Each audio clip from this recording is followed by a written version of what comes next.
ओम शांति। आज हम बाप दादा के नेक्स्ट टॉपिक पे बात करेंगे, जिसमें बाप दादा की अव्यक्त वाणी पे हम चर्चा कर रहे थे। तो आज बाप दादा की आगे वाली अव्यक्त वाणी है वृद्धि के लिए टाइम टेबल की विधि। बाबा हमें यहाँ पे 18/6/1970 की ये वाणी है, जिसमें हमें बाबा बता रहे हैं कि हमें अपने पुरुषार्थ में अगर वृद्धि करनी है तो उसका टाइम टेबल और उसकी विधि इस वाणी में हमें बाबा विस्तार से बता रहे हैं। तो आप सभी जुड़े रहे हमारे साथ और स्टार्ट करते हैं। बाबा ने इसमें मैन पूरी वाणी को नहीं रीड करेंगे, इसमें मैन बाबा की जो है हेडलाइन वाली पॉइंट है, अपने को पुरुषार्थ में आगे बढ़ाने वाली लाइन से उस पर ही चर्चा करेंगे। तो बाबा ने बोला कि अगर आपको अपने पुरुषार्थ में वृद्धि करनी है तो इस बात का अभ्यास मजबूत होगा तो अपने पुरुषार्थ में वृद्धि हो जाएगी। किस बात में? बाबा बोल रहे हैं कि अपनी स्थिति को मजबूत बनाओ। बाबा ने बोला कि अपनी स्थिति को मजबूत बनाएंगे तो आपकी वृद्धि निश्चित ही हो जाएगी। तो बाबा बोल रहे हैं कि अपनी स्थिति की वृद्धि की विधि। कई बच्चों का संकल्प है कि वृद्धि कैसे हो, है ना। सब बच्चे चाहते हैं कि मैं भी पुरुषार्थ में आगे जाऊँ और समय से पहले तैयार हो। तो बाबा हम बच्चों को यहाँ पे विधि समझा रहे हैं। वृद्धि की विधि से होती हैं। अगर विधि नहीं जानते हो तो वृद्धि भी नहीं होगी। बाबा भी हमें यही बता रहे हैं यहाँ पे कि अगर विधि नहीं जानते तो वृद्धि कैसे होगी, है ना। तो यहाँ पे आइए हम विधि के बारे में विस्तार से पढ़ते हैं। बाबा ने बोला कि विधि का ज्ञान सारा स्पष्ट बुद्धि में आता है, लेकिन एक बात नहीं आती है जिस कारण विधि का मालूम होते हुए भी वृद्धि नहीं होती है। वह कौन सी बात है? बाबा ने बोला आज वह वृद्धि कैसे हो उन पर सुनाते हैं। तो बाबा सुनाते हैं उस पर कि एक बात जो नहीं आती वह यह है कि आज वृद्धि कैसे हो उस पर सुनाते हैं। एक बात जो नहीं आती है वह यह है कि विस्तार करना और विस्तार में जाना, लेकिन विस्तार को जब चाहे तब समेटना और समा लेना, ये प्रैक्टिस कम है। बाबा यही बताना चाह रहे हैं कि यहाँ पे आप बच्चों की पुरुषार्थ में वृद्धि क्यों नहीं हो पा रही है, क्योंकि आपकी विधि सही नहीं है। तो बाबा बोल रहे हैं कि आपको समेटना और समा लेने की ये प्रैक्टिस आपके अंदर कम है, इसीलिए आपके ज्ञान के विस्तार में आना भी जानते हो, लेकिन ज्ञान के विस्तार को समाकर ज्ञान स्वरूप बन जाना, बीज स्वरूप बन जाना, इसकी प्रैक्टिस कम है। बाबा भी सुना रहे यहाँ पे कि आपको विस्तार में जाना तो आता है, ज्ञान में भी जाना आता है, लेकिन उस ज्ञान का स्वरूप बन के बीज स्वरूप बनने की प्रैक्टिस कम है। विस्तार में जाने से टाइम बहुत व्यर्थ हो जाता है और व्यर्थ संकल्प भी व्यर्थ हो जाते हैं, इसीलिए जो शक्ति जमा होनी चाहिए वह नहीं होती है। तो बाबा भी बोल रहे हैं यहाँ पे प्लान रचो, है ना सारे। और बाबा अभी आगे हम बच्चों को क्या बोल रहे हैं कि सारे विश्व में बड़े से बड़े कौन हैं? बड़े से बड़े कौन है सारे विश्व में? जैसे वीआईपी। बाबा हम बच्चों को वीआईपी बताते हैं ना, तो बड़े से बड़े कौन है? हम ब्राह्मण बच्चे। तो बाबा बोल रहे हैं कि आजकल के जो बड़े आदमी होते हैं वह क्या साधन अपनाते हैं जिससे बड़े से बड़े कार्य सफलता को पाते हैं। वह पहले अपने समय को सेट करते हैं और अपना टाइम टेबल बनाते हैं। जितना बहुत बिजी होगा उतना ही उसका एक घंटे का टाइम टेबल बनाते हैं। अगर टाइम टेबल नहीं होगा तो वह टाइम को सफल नहीं कर सकेंगे। तो टाइम को सफल नहीं कर सकेंगे तो कार्य भी सफल नहीं होगा।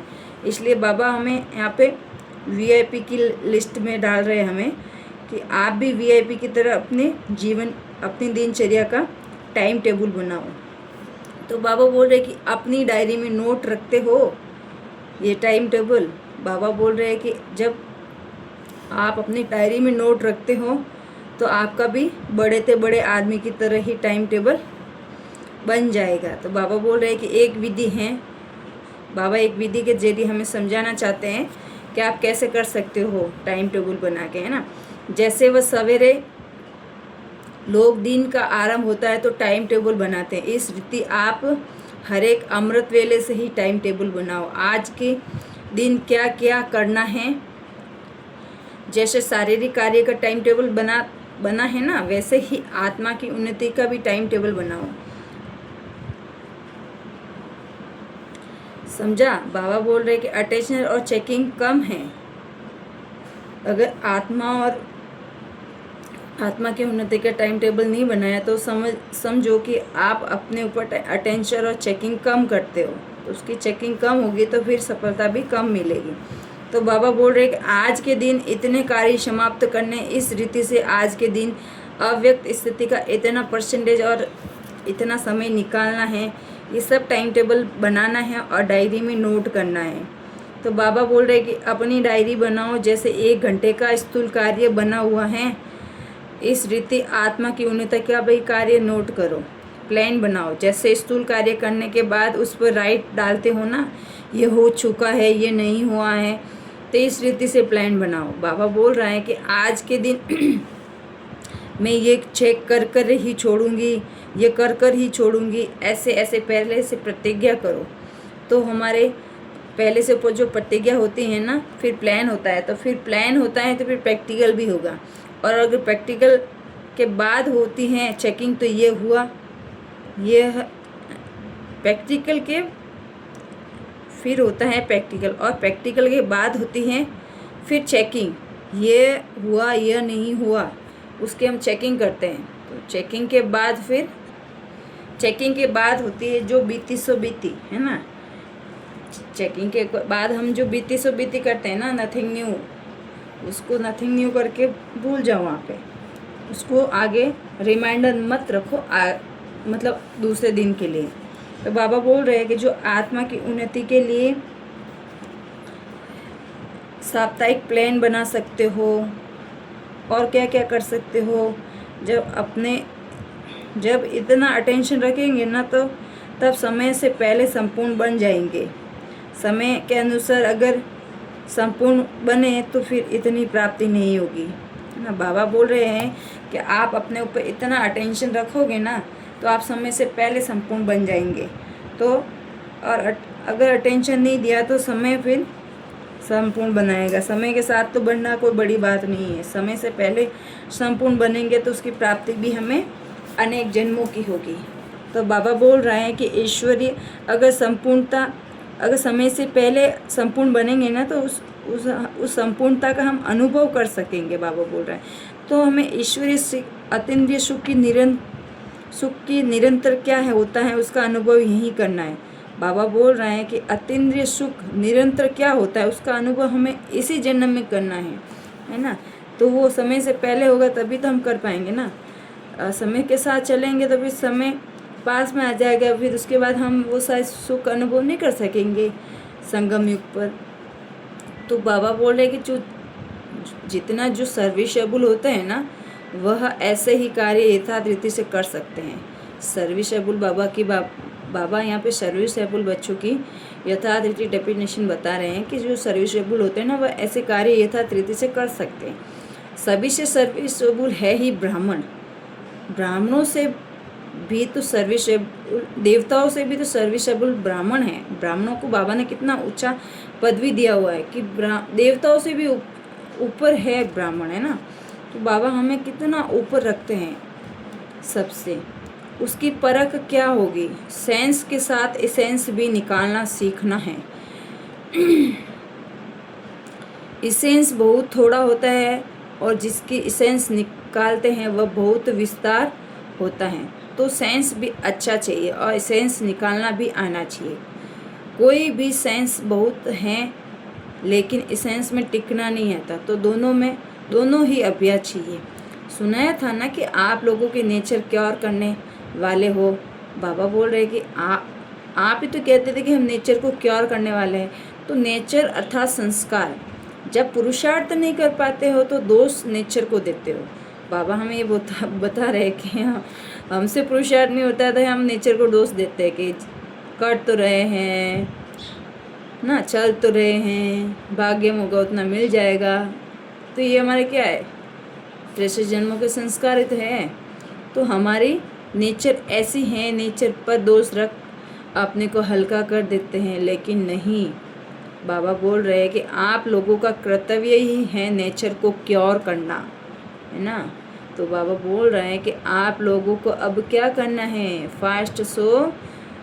फास्ट जाना है तो लास्ट नहीं रहना है। बाबा बोल रहा है कि फर्स्ट जाना है आपको, लास्ट नहीं रहना है। फास्ट जाने के लिए तो फिर फास्ट भी तो रखो। कौन से फास्ट रखने के लिए बोल रहे हैं बाबा?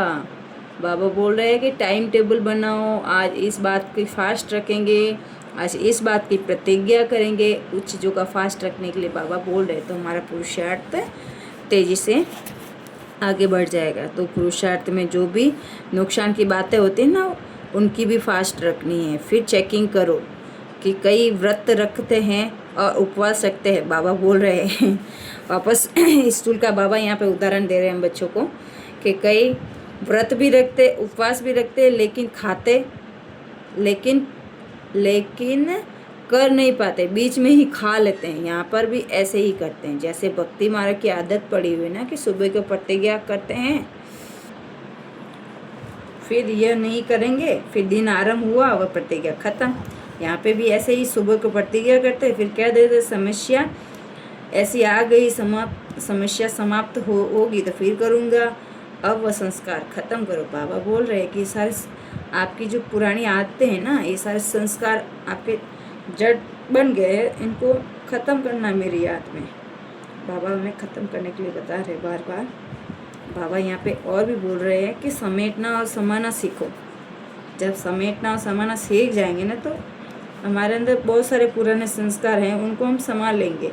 तो उनकी प्रतिज्ञा करो और वह फास्ट रखो कि हम भी बड़े आदमियों की तरह ही पहले प्रोग्राम फिक्स करेंगे, फिर हम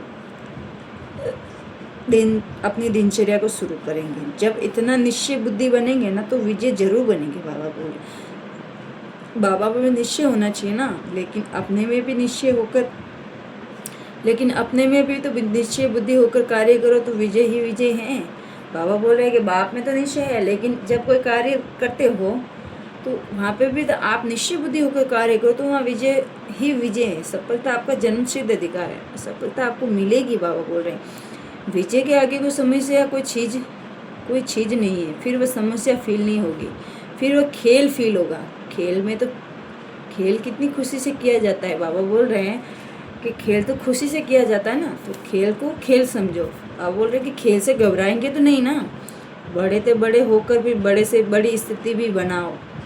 कई बड़े आदमी ऐसे होते हैं जो अपने बड़ेपन में ठहरना नहीं आता है ना। बाबा भी बोल रहे हैं कि कई बड़े आदमी ऐसे होते हैं। बाबा ने हम बच्चों को भी तो इतना बड़ा बनाया ना, आज ब्राह्मण को सबसे ऊंच चोटी बनाया है। तो यहाँ पे बाबा स्थूल में उदाहरण दे रहे हैं कि जैसे कई बड़े आदमी होते हैं तो वो अपने बड़ेपन में ठहरना नहीं आता उनको, है ना। वो पोस्ट अपनी बड़ी पोस्ट पे है, लेकिन उनको उस स्थिति में ठहरना नहीं आता है कि मैं इतना बड़ा आदमी हूँ। तो बाबा भी बोल रहे हैं कि आप लोग भी ऐसे नहीं बनना है।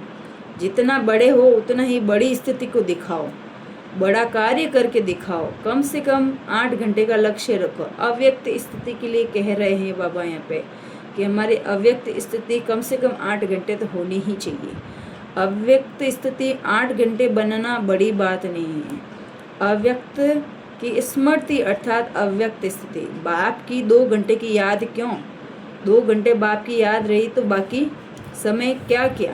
बाप के स्नेही हो या माया के स्नेही? बाबा हम बच्चों को यहाँ पे वापस क्वेश्चंस कर रहे हैं कि आप बाप की याद में आप 2 घंटे ही रहते हो, तो फिर 22 घंटे आपने कहाँ लगाए?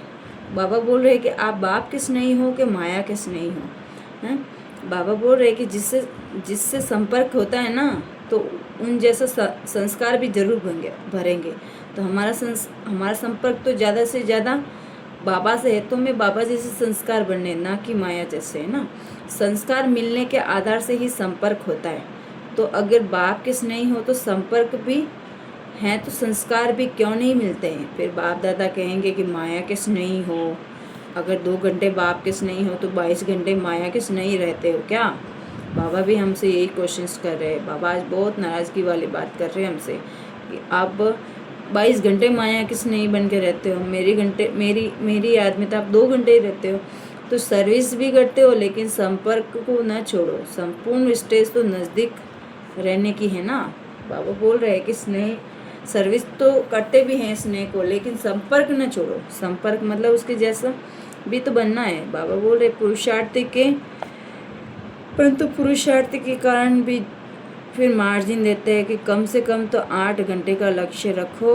बाबा बोलते हैं कि हम पुरुषार्थी है ना, चलते फिरते अभ्यास करने वाले। तो बाबा यहाँ पे हम बच्चों को मार्जिन दे रहे हैं कि कम से कम 22 घंटे 24 घंटे में से आप 8 घंटे तो मेरे को याद करो, है ना। 8 घंटे का लक्ष्य रखकर डायरी बनाओ, टाइम टेबल बनाओ, फिर रिजल्ट देखेंगे कि इस सप्ताह के रिजल्ट अपनी ब्राह्मणी को चेक कराओ। फिर बाबा आगे और बताया कि अभी अलबेलापन का समय नहीं है, बहुत समय अलबेला पुरुषार्थ किया, अब जो किया है सो किया। फिर स्लोगन याद दिलाते हैं बाबा कि हर एक दिन अपना अलग अलग अपने प्रति स्लोगन भी सामने रख सकते हो। यह स्लोगन है कि जो कर्म मैं करूँगा मुझे देख और करेंगे। तो इस रीति दूसरे दिन भी स्लोगन सामने रखना है। मतलब बाबा रोज़ एक नया स्लोगन अपने सामने रखने की बात कर रहे हैं कि रोज़ स्लोगन याद करो, स्लोगन के हिसाब से अपना पुरुषार्थ भी आगे बढ़ाओ। बाबा ने फिर वापस सुनाया कि आप स्लोगन आगे रखोगे तो सफलता मिलेगी ही मिलेगी, क्योंकि सफलता तो आपका जन्मसिद्ध अधिकार है ना। बाबा ने ये भी सुना है कि मिटेंगे लेकिन हटेंगे नहीं, है ना।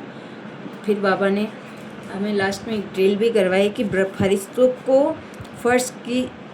को फर्श की कभी आकर्षण नहीं होती हैं। अभी अभी आया, अभी अभी गया, कार्य समाप्त हुआ फिर ठहरते नहीं। आप लोगों ने भी तो ये कार्य के लिए व्यक्त का आधार लिया है, कार्य समाप्त किया फिर अव्यक्त स्थिति 1 सेकंड में। ये प्रैक्टिस हो जाए तो फिर